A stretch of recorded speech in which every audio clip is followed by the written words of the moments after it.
में परीक्षित महाराज ने जवाब दिया, प्रभु अब आप हमें ये बता दीजिए कि बलराम का विवाह जो हुआ था रेवती के साथ में, वो तो आपने हमें कथा सुना दी, लेकिन अब आप हमें ये भी बता दीजिए कि हमारे भगवान कन्हैया का विवाह किसके साथ में हुआ। क्योंकि आप लोगों को ये पता होगा कि भगवान कन्हैया के विवाह 16,108 हुए। तो महाराज परीक्षित ने प्रश्न किया है, प्रभु अब आप हमें वो कथा सुना दीजिए कि किस प्रकार से मेरे कन्हैया का विवाह सर्वप्रथम किसके साथ में हुआ। तो श्री सुखदेव जी समझा रहे हैं, राजन परीक्षित अगर तुम जानना चाहते हो तो हम तुम्हें बताएं कि द्वापर में एक कुंदनपुर नाम की नगरी थी। कौन सी नगरी थी परीक्षित महाराज? कुंदनपुर। ये वही कुंदनपुर नगरी है जो आज कुदरकोट के नाम से प्रसिद्ध है। उसी कुदरकोट के रहने वाले हम हैं। उसी कुंदनपुर नगरी में मेरा भी निवास है। द्वापर युग में उसका नाम कुंदनपुर था, लेकिन अब प्रेजेंट टाइम में उसका नाम कुदरकोट पड़ा है। तो महाराज कुंदनपुर नाम की नगरी थी जिसमें राजा भीष्मक जो थे वो राज्य करते थे। राजा भीष्मक की पत्नी है जिसका नाम है शुद्धमती। तो परीक्षित महाराज एक बार राजा भीष्मक के घर में एक बड़ी सुंदर सी कन्या ने जन्म लिया।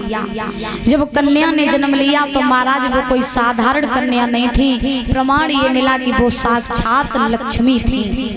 क्योंकि नारायण तो पहले ही पृथ्वी पर आ गए थे, तो जब नारायण चले थे तो लक्ष्मी ने कही थी आगे आगे प्रभु तुम चलो, पीछे से हम आ रहे हैं। तो उन्हीं भीष्मक के घर में महाराज की कन्या का जन्म हुआ और वो कन्या साक्षात लक्ष्मी का अवतार थी। तो प्यारे श्रोताओं प्रमाण ये मिला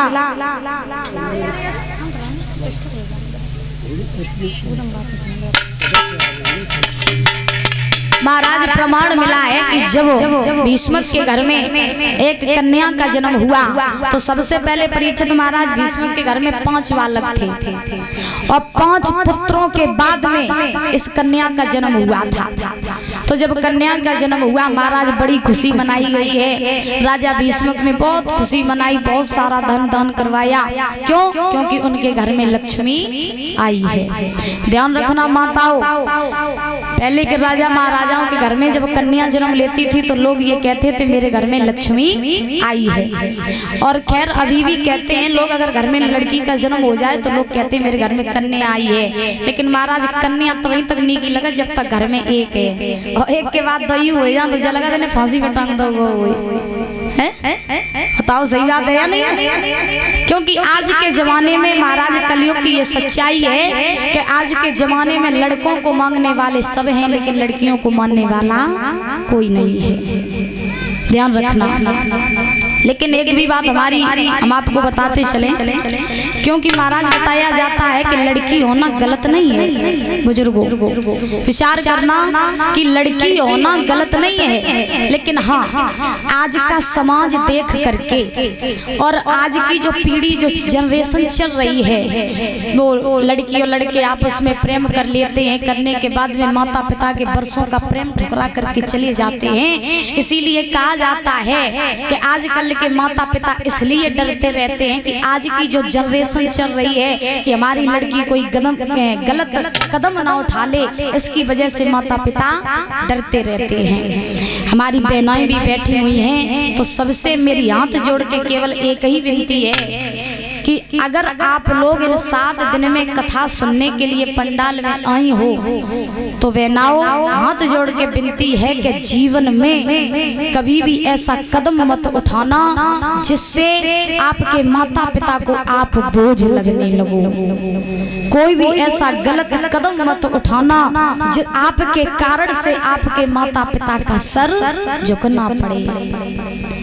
ये मेरी बात आप लोग गांठ बांध लेना, क्योंकि महाराज बताया जाता है कि संतान चाहे तो कुल को बहुत ऊंचा कर दे और संतान चाहे तो कुल को इतना नीचा कर दे कि समाज में सर उठाने के काबिल ना छोड़े।